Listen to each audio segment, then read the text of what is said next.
Hello everyone. आप सब कैसे हैं? मैं उम्मीद करता हूं कि बहुत अच्छे होंगे और अपनी पढ़ाई को बहुत अच्छे से कर रहे होंगे।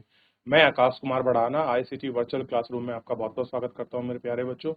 जैसा आपको पता है मेरे प्यारे बच्चों, बेसिकली हमारी आपका जो है 11वीं क्लास है। 11वीं क्लास में हम लोग ज्योग्राफी देख रहे हैं और हमने पिछले चैप्टर में आपका वायुमंडल देखा था।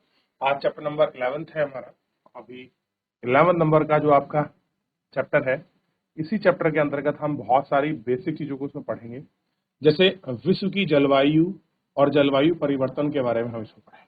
क्या है आपका विश्व की जलवायु और जो भी आपके जलवायु परिवर्तन है, इनके विषय में हम लोग गौर कर कर पढ़ेंगे। विश्व की जलवायु का अध्ययन जलवायु संबंधी आंकड़े जानकारियों को संगठित करके किया जा सकता है।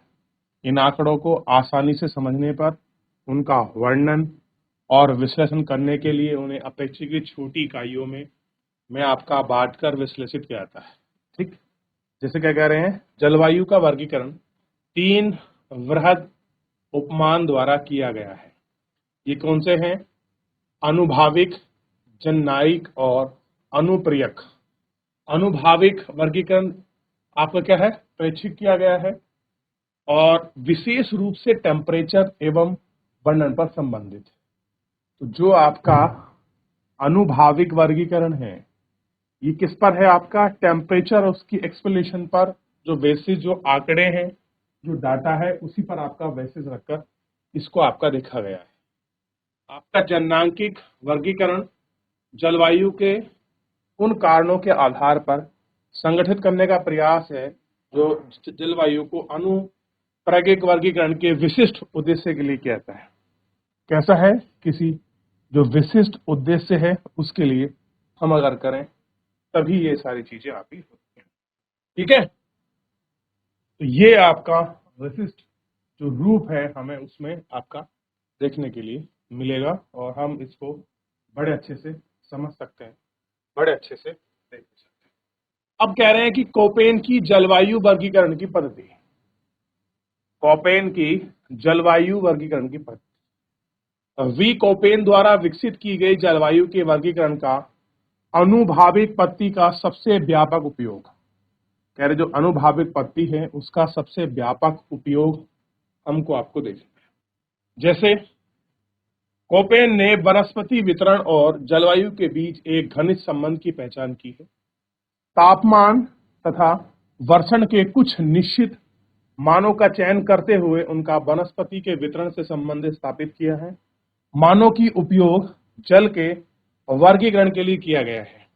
वर्षा के तापमान के मध्य वार्षिक एवं मध्य मासिक आंकड़ों पर आधारित एक अनुमानिक पद्धति है। उन्हें जलवायु के समूह एवं प्रकारों की पहचान के लिए बड़े और छोटे अक्षरों का प्रयोग किया गया है। सन 1918 में विकसित तथा समय के साथ संशोधित हुए कोपेन की यह पद्धति आज भी लोकप्रिय आपके प्रचलित है। कैसी है? बड़ी ही लोकप्रिय है। यानी कि कोपेन ने आपका जो है कुछ ऐसे सिद्धांत दिए हैं जो आपके जलवायु को आपका क्लासिफिकेशन भी करेंगे। कोपेन ने 5 जलवायु सामूहिक निर्धारित किया है। कोपेन एक ज्योग्राफर है जिन्होंने क्या किया है, 5 प्रमुख रूपों में जलवायु समूह को निर्धारित किया है कि अगर हमें कहीं की जलवायु को पहचानना है तो हम 5 टाइम्स की मतलब 5 प्रकार की बेसिकली हम लोग आपके क्लाइमेट देखेंगे। 5 समूह है क्लाइमेट के, उन्हीं समूह में आपकी जलवायु होती है और तापमान एक वर्षण पर आधारित है। कोपेन की जलवायु समूह उनकी विशेषताओं की सारणी है जो आपका 1.1 पर दिया गया है। किस पर दिया गया है? 1.1 पर आपका दिया गया है। क्लियर है? तो सबसे पहले इसको आप देखिए, पहला है उष्णकटिबंधीय। उष्णकटिबंधीय को हम ए कहेंगे और इसमें है सभी महीनों और कह रहे औसत। अगर मान लीजिए कहीं आपको शब्द आ रहा है कि यहाँ की टेम्परेचर, यहाँ का क्लाइमेट कैसा है, उष्णकटिबंधीय, तो उसका मतलब है कि जितने भी सभी महीने हैं उन सभी महीनों का एवरेज टेम्परेचर 18 डिग्री सेल्सियस से अधिक होगा। यानी कि होने को 24 पहुंच जाए, 50 पहुंच जाए, 26 पहुंच जाए, लेकिन आप उसका दिन का, साल का, महीने का जब भी आप एवरेज मतलब औसत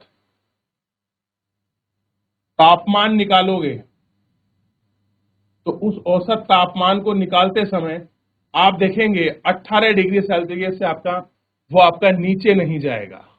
तो अगर कहीं पर वार्षिक टेम्परेचर 18 डिग्री सेंटीग्रेड से नीचे नहीं जाता, ऐसे क्षेत्र को ही हम क्या कहते हैं? हम कहते हैं उष्णकटिबंधीय आपका क्षेत्र। हम क्या बोलते हैं? आपका उष्ण। उष्ण का मतलब होता है गर्म और कटिबंध का मतलब होता है जोड़। ये क्या हुआ? उष्ण। इसके बाद है आपका वर्षण की तुलना में विभव वाष्पीकरण की अधिकता। तो एक बार इन पे हमें थोड़ा सा भी आगे बढ़ूंगा मैं, पहले एक बार ये थोड़ा सा आप इसको कोपेन की जल पत्ती के बारे में लिख लीजिए, तो एक बेसिक आपको पता लग जाएगा कि इसने कब दी। तो सबसे पहले हमारे सामने आ जाएगा कि कोपेन ने, पहले आप देखेंगे कोपेन ने ही जलवायु वर्गीकरण किया है, ठीक है, 1918 में विकसित की है। एक टेम्परेचर और वर्षण के बेसिस पे कुछ आपका चीजों को माना है, फिर मैं आपको इसमें बताऊंगा। जो बच्चे खड़े हैं बैठ जाइए अपनी क्लास में, कक्षा शुरू हो चुकी है बेटा, पढ़ चुके हैं हम, बैठ जाइए सभी बच्चे, अच्छे से देखेंगे। चलिए आगे बढ़ जाएं। एक काम करिए, सबसे पहले आप इन सबको कॉपी करिए। एक बार आप उष्णकटिबंधीय, शुष्क जलवायु, कोर, शीत, हिम, इनको कॉपी करिए, लिखिए। इनका जो क्वालिटी है, बेसिकली उनकी विशेषता है वो क्या होती है। अब आप देखेंगे ये जो शुष्क है, शुष्क का मतलब होता है ड्राई। तो बहुत बार ड्राई जो है कैसी होती है, मैं ड्राई को आप एग्जांपल समझिए, या कहीं आप जा रहे हैं, ठीक है, और आप पहाड़ पर पहुंच गए, ठंडी जो हवा लगती है ना, बिल्कुल सब कुछ सुखा देती है, आपकी चमड़ी को ड्राई कर देती है, आप देखते लाइन खिंच जाती है। पानी का जो मॉइस्चर है वो जब सोख ले, उसी को तो बोलते हैं ड्राई। तो वर्षण की तुलना में विभव वाष्पीकरण की अधिकता हो, यही मैंने अभी क्या कहा आपका, कि आपका जिसमें वाष्पीकरण अधिक हो जाए, पानी को मॉइस्चराइज कर ले, उसको क्या कहते हैं? शुष्क जलवायु कहते हैं। फिर इसके बाद है कोशीतोष्ण।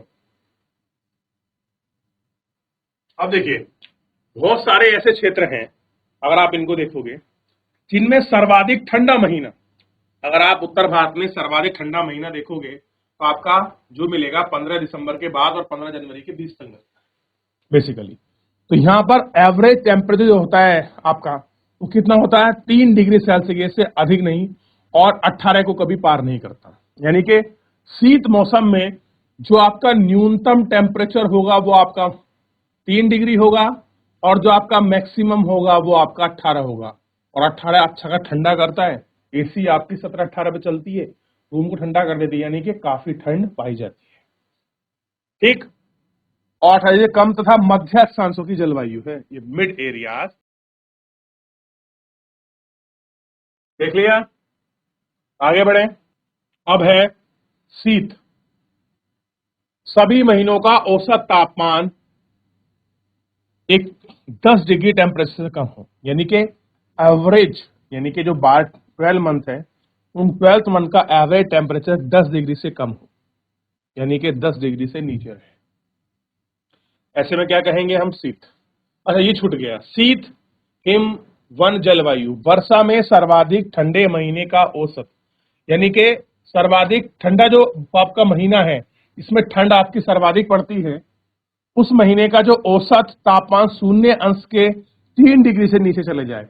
मान लीजिए कहीं टेम्परेचर एवरेज आपका जो था हिमालय सी, आप देखेंगे कि जो आपका कोस्ट क्षेत्र है, जहां कोस्ट मतलब आपका ठंडा होता है, वहां भी जहाँ कॉनिफेरस आपके वन मिलते हैं, वहां न्यूनतम टेम्परेचर 3 डिग्री जाता है। लेकिन कहीं कहीं टेम्परेचर आपका 3 डिग्री से भी नीचे, यानी कि माइनस में चला जाता है। तो ये माइनस में जाने वाला टेम्परेचर का भाग यही है। शीत मतलब ठंडा, जिसका एवरेज 12 महीने के टेम्परेचर का और निकालोगे वार्षिक टेम्परेचर, तो आपका 12 डिग्री से कम है। और आपको पता, हाई एल्टीट्यूड भूमि, जहां पर ऊंचाई के साथ शीत होती है, जितनी आप ऊंचाई पर जाओगे टेम्परेचर घटता चला जाएगा। एक बार इसको लिख लीजिए, फिर आगे बढ़े। देख लिया, शीत देख लिया। ऊंचाई के साथ भी जब टेम्परेचर घटता है, क्योंकि आप जानते हैं कि आपका कितने मीटर पर जाने पर आपका आपका जो टेम्परेचर है 1 डिग्री गिर जाता है, यानी कि 1 डिग्री सेंटीग्रेड टेम्परेचर कम होता है।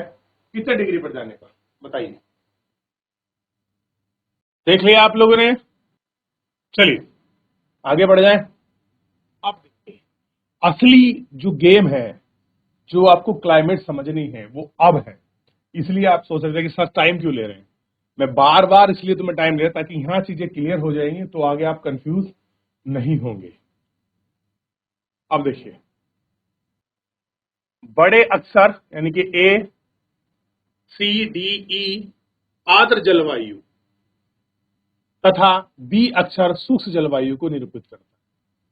जहां पर ए लिखा हो, सी लिखा हो, डी लिखा हो, ई लिखा हो, जो आर्द्र जलवायु है, ह्यूमिड है, उस जलवायु को ये आपका रिप्रेजेंट करते हैं। तथा बी अक्षर ड्राई को आपका निरूपित, निरूपित का मतलब है किसी को व्यक्त करता है।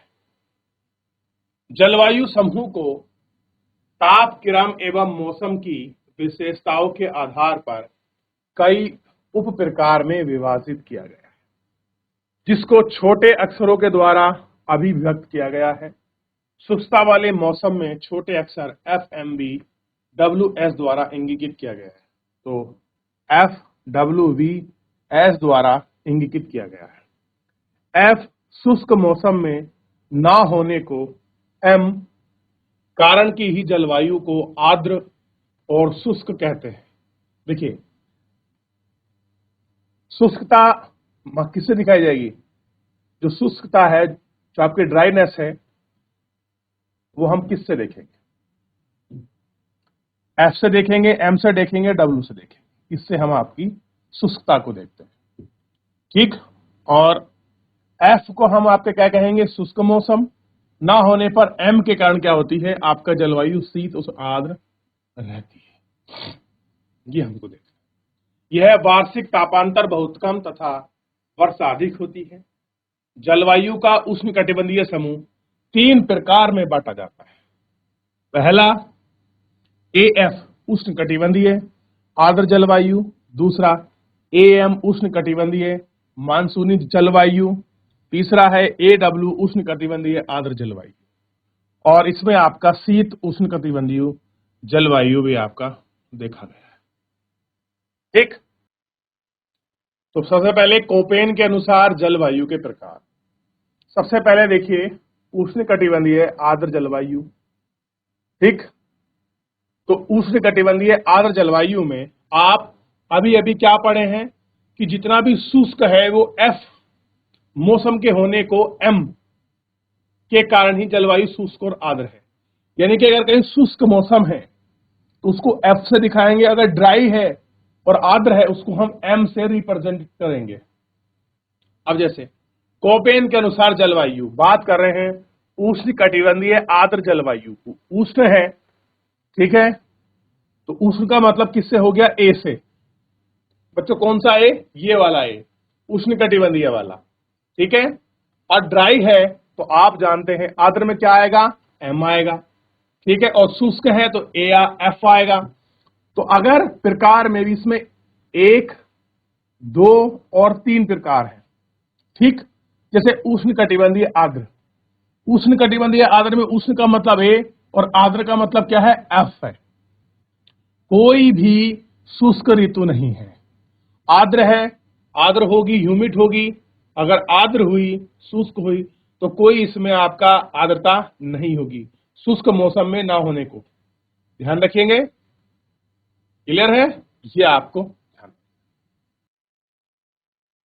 एम यानी कि उष्णकटिबंधीय मानसून जलवायु में ए4 उष्ण है, एम में क्या हुआ? मानसून है, यानी कि मानसूनी भी होगी और लघु आपका यहाँ शुष्क ऋतु होगी, यानी कि यहाँ छोटे टाइम की आपकी वर्षा भी होगी। फिर है उष्णकटिबंधीय आर्द्र एवं शुष्क, एडब्ल्यू यानी कि जाड़ों की शुष्कता। इसमें हम जाड़ों की शुष्कता भी आपका देखें, क्लियर है? तो हमको यहाँ जाड़ों की शुष्कता भी आपका। तो सबसे पहले एक हमारा क्लियर हो गया उष्णकटिबंधीय वाला। अब हम दूसरा उठाते हैं, दूसरा बी। बी में हमने क्या पढ़ा था? तो बी में पढ़ा था शुष्क जलवायु, ठीक। अब हम बी को देखते हैं। तो उपोष्ण कटिबंधीय स्टेपी, तो बी में सबसे पहले 1 2 3 4, तो उपोष्ण कटिबंधीय स्टेपी यानी कि BSH, यानी कि निम्न अक्षांशीय आर्द्र शुष्क एवं शुष्क। तो आपके लो जो अक्षांशीय हैं जैसे 0 से लेके 5 10, ये कैसे हैं, निम्न लैटिट्यूड हैं, और इनमें आपका शुष्क और आर्द्र शुष्क दोनों प्रकार के सेमी और ड्राई सेमी दोनों मिलेंगी। दूसरा है उपोष्ण कटिबंधीय मरुस्थल, उपोष्ण मतलब बी, शुष्क है, उपोष्ण मतलब जहां आपका ड्राई होगा, तो बी से आप करेंगे, और कटिबंधीय है, ठीक, कैसा है, बेसिकली मरुस्थलीय है, तो इसको BW से दिखाया गया मरुस्थल वाली को, सॉरी जो है मरुस्थल वाले को WH से दिखाया गया, और मध्य अक्षांशीय स्टेपी को SK से, और मध्य अक्षांशीय मरुस्थल को WK से। तो ध्यान दीजिए W कैसे होती है आपका, यह W का मतलब है बेसिकली आपका मरुस्थल से, ठीक, और स्टेपी का जो अर्थ है वो स्टेपी का S से है। क्लियर हो गया, इससे है स्टेपी का S से, और जहां भी कटिय बंधीय आ रहा है उस कटिबंध का मतलब H से है। क्लियर हो गया, किससे है, H से है। ये आपको सिंबॉलिक देखो याद ही करने पड़ेंगे, और जहां भी S का मतलब दिखाई दे, S का मतलब है अक्षांशीय, K को इसमें अक्षांश को K से दिखाया गया। तो ये सारी चीजें, ये सिंबॉलिक तो बेटा आपको याद रखने ही पड़ेंगे, तभी आप याद कर पाओगे कि उपोष्ण कटिबंधीय स्टेपी यानी कि BS, मैं इसको काट देता हूं एक बार, ठीक है, तो स्टेपी का S, कटिबंधीय का H, और उपोष्ण कटिबंधीय मरुस्थल यानी कि मरुस्थल का W, और कटिबंध का H, इस तरीके से दिखाया गया है। तो इसको पहले समूह बनाइए, प्रकार लिखिए, कूट अक्षर और लक्षण लिखिए, निम्न अक्षर में लिख लिया ड्राई, सेमी ड्राई, ड्राई लिख लिया, इन दोनों को लिखिए। ये लिख चुके हैं सेकंड पार्ट में, फोर्थ पार्ट को आप इसको कंप्लीट करते हैं, देख लिया। चलिए अब तीसरा समूह हम इसको देखते हैं, चलिए येलो से करते हैं, तीसरा समूह देखेंगे। तीसरा समूह है C, यानी कि कोस्ट शीतोष्ण, यानी कि मध्य अक्षांशीय जलवायु जो मिडल की होती है, तो कोस्ट है, तो कोस्ट में कैसी मिलेगी, आर्द्र उपोष्ण कटिबंधीय, ठीक है। तो सबसे पहले इसमें देखिए कोस्ट है, तो आपका सब में C आपको देखने के लिए मिलेगा, कोस्ट है ना। तो आर्द्र कोस्ट कटिबंधीय यानी कि आर्द्र को आप किसी से जानते हैं कि आर्द्र को किसी डिनोट किया जाता है F से, और कटिबंध यहां उपोष्ण कटिबंधीय को किससे दिखाया गया है, कटिबंध को A से दिखाया गया है, भूमध्य सागर को S, और सागरीय को इस तरीके से, पश्चिमी समुद्रीय पश्चिमी तट पर FV से दिखाया गया है, ये आपको ध्यान रखना। अच्छा, इनके लक्षण क्या है कि जहां पर अगर आर्द्र उपोष्ण कटिबंधीय होगा, वहां जो आपके मध्य अक्षांश हैं वो कैसे होंगे, अर्ध शुष्क अथवा शुष्क, यानी कि यहां पर बिल्कुल वैसे ही लक्षण देखने के मिलेंगे जैसे आपका मध्य स्टेपी में मिलते हैं, यानी कि उपोष्ण कटिबंधीय और मध्य स्टेपी, और मध्य स्टेपी बिल्कुल लगभग मिलती जुलती हैं। ये कैसी हैं आपका, मध्य स्टेपी, और ये बिल्कुल आपस में कैसी हैं, आपका मिलती जुलती हैं, ठीक है, कैसी आपस में मिलती जुलती, ठीक, ये आपको इसमें देखना है। अगला है शीतल हिमवन जलवायु, तो आर्द्र महाद्वीपीय उपध्रुवीय, DF कोई शुष्क शीत ऋतु नहीं, भीषण जाड़ है, ज्यादा पड़ता है, जहां पर आपका D यानी के तकड़ी ठंड आपका पड़ती, ठीक है, तकड़ी ठंड जहां पर आपको दिखाई दे, ठीक, और आर्द्र महाद्वीपीय है, WF मतलब कोई शीत ऋतु नहीं है, भीषण ज्यादा पड़ता है, ज्यादा शुष्क अत्यधिक भीषण है, E मतलब शीतोष्ण जलवायु है, ठंडी, टुंड्रा है आपका ध्रुवीय हिमटोपी है, TEF है, सही अर्थों में कोई भीषण नहीं है, आपका सदैव इच्छिक हिम है, F मतलब क्या है, उच्च भूमि, इन सबको आपका हम अच्छे से देख सकते हैं, देख लिया। तो ये बहुत ही इंपॉर्टेंट थे, शीत मतलब बिल्कुल ठंडा है, टुंड्रा मानी कि टीई है, सही अर्थों में कोई आपका गर्मी यहाँ कोई आपका ग्रीष्म ऋतु नहीं होती। और आप अगर नीचे देखोगे उच्च जो हाईलैंड है आपका, बेसिकली हाईलैंड पे आपका हिम आच्छादित भूमियां हैं जो आपका हमेशा जो है बर्फ से ही आपका ढकी रहती है, उन्हीं को हम क्या बोलते हैं, हिम आच्छादित जो आपकी भूमियां हैं उनको हम कहते हैं कि भैया ये बर्फ से हमेशा सदा जो है ढकी हुई। ठीक है, मानसूनी जलवायु को वेट विंटर के रूप में देखते हैं। आइए थोड़ा सा पढ़ लेते हैं। तो इतना हमने देख लिया। शीत वन माने के आर्द्र क्षेत्र होगा, कोई शुष्क ऋतु नहीं, भीषण ज्यादा पड़ता है, जाड़ा, इन सारी चीजों को हम इसमें अच्छे से देख चुके हैं और इस टॉपिक की बात भी कर चुके हैं। मानसूनी जलवायु को आपका आप देखेंगे डब्ल्यू यानी कि शुष्क ऋतु और एस जो है शीत ऋतु को इंगित करता है। इसके आकार और आधार पर हम लोग आपका देखते हैं और उसको रिप्रेजेंट भी करते हैं और देखते हैं। ABCS तथा डी का तापमान उगता वाले भाग को दर्शाता है, समूह की जलवायु को उपविभाजित करता है। स्टेपी अथवा अर्धशुष्क के लिए S तथा मरुस्थल के लिए W बड़े अक्षर का प्रयोग कहता है। और 11.12 में दिखाया गया है जलवायु समूह का प्रकार, सारणी इत्यादि, ये सारी चीजें हैं। और सबसे बड़ा देखिए सामूहिक कटिबंधीय जलवायु को हम लोग आपका देखते हैं, ये कैसी होती है, क्या है, इसका हिसाब किताब इसमें हम लोग आपका देखें। ठीक, उष्ण कटिबंधीय आर्द्र जलवायु रेखा मकर रेखा बीच पाई जाती है। संपूर्ण वर्षा सूर्य के उद्वाहक तथा उष्ण कटिबंधीय अभिसरण क्षेत्र में उपस्थित है। और ये देखते हैं मेन है उष्ण कटिबंधीय आर्द्र जलवायु। सबसे पहले यही देख लेते ना, उष्ण कटिबंधीय आर्द्र जलवायु AF को पढ़ेंगे, इसकी विशेषता क्या है। तो देखिए उष्ण कटिबंधीय आर्द्र जलवायु, उष्ण कटिबंधीय आर्द्र जलवायु विषुवतीय वृत्त के निकट पाई जाती है। कहां पाई जाती है, जो हमारे विषुवतीय वृत्त है। विषुवतीय वृत्त मतलब ये जो आपका 0 डिग्री है और 0 डिग्री से लेकर 5 डिग्री आपका नॉर्थ और 5 डिग्री साउथ, ये फिर बना हुआ है कि जो बीच का क्षेत्र है यहां पर ये पाई जाती है। इस जलवायु के प्रमुख क्षेत्र दक्षिण अमेरिका का अमेजन बेसिन, पश्चिमी विषुवतीय अफ्रीका तथा दक्षिणी पूर्वी एशिया के द्वीप हैं। कौन कौन से हैं, अमेजन का जो जंगल बेसिन है, पश्चिमी विषुवतीय अफ्रीका है, पूर्वी एशिया द्वीप है। वर्षा के प्रत्येक माह में दोपहर के बाद गर्जा तथा बौछार के साथ वर्षा की होती है। तापमान समान रूप से ऊंचा और वार्षिक तापमान दर नगण्य होता है। किसी भी दिन तापमान लगभग 30 डिग्री सेंटीग्रेड और न्यूनतम टेम्परेचर आपका 20 डिग्री सेंटीग्रेड तक होता है।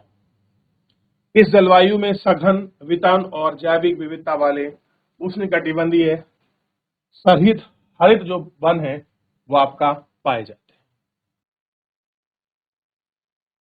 देख लिया उष्णकटिबंधीय मानसून जलवायु, यही पढ़ा था ना AM, वो कहां मिली है, इक्वेटर के आसपास। उष्णकटिबंधीय मानसून जलवायु भारतीय उपमहाद्वीप, तो कहां पर है, हमारे क्षेत्र में पाई जाती है।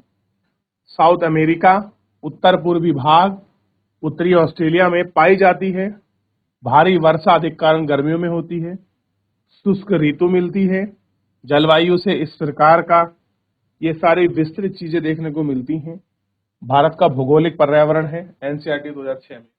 तो अगर इसको एक्सप्लेनेशन पढ़ोगे तो बड़ा सही और सरल रूप में आपको देखने को मिलेगा। तो इतना ही रखते हैं फिलहाल। अभी हमने इन दो को ही व्याख्या किया है, आर्द्र वाले को और आपका इसको।